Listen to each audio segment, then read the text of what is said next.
નમસ્કાર દર્શક મિત્રો, બેચ ટીવી ન્યૂઝમાં આપનું હાર્દિક સ્વાગત છે. અંધ હોવા કરતાં પણ ખરાબ બાબત એ છે કે દ્રષ્ટિ છે પણ માનવતાવાદી દ્રષ્ટિ નથી.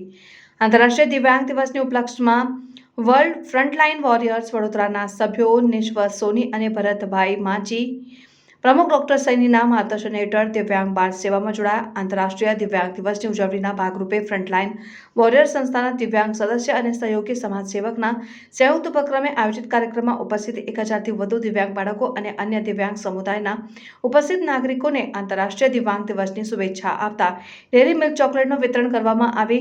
વોરિયર્સના બાળ સેવક અને વૃદ્ધ સેવકો દ્વારા આંતરરાષ્ટ્રીય દિવ્યાંગ દિવસની ઉજવણી કાર્યક્રમમાં વડોદરા શહેરના મેયરની સાથે વડોદરા, સુરત અને અન્ય શહેરોના દિવ્યાંગ માટે કામ કરતા સામાજિક કાર્યકરો ઉપસ્થિત રહ્યા હતા અને ઘણા દિવ્યાંગ પોતાની પ્રતિભાનો પરિચય સ્ટેજ ઉપર આપ્યા હતા. આ મહત્વપૂર્ણ દિવસે અને દરરોજ ચાલો આપણે બધા લોકો માટે સમાવિષ્ટ અને ટકાઉ ભવિષ્ય પ્રાપ્ત કરવા માટે વિકલાંગ વ્યક્તિઓ સાથે કામ કરવાનો સંકલ્પ કરીએ અને દરેક સમુદાયમાં વિકલાંગ વ્યક્તિઓ પરિવર્તન કરતા અને શાંતિ નિર્માતા છે. Report Ajit Patel, BH TV news.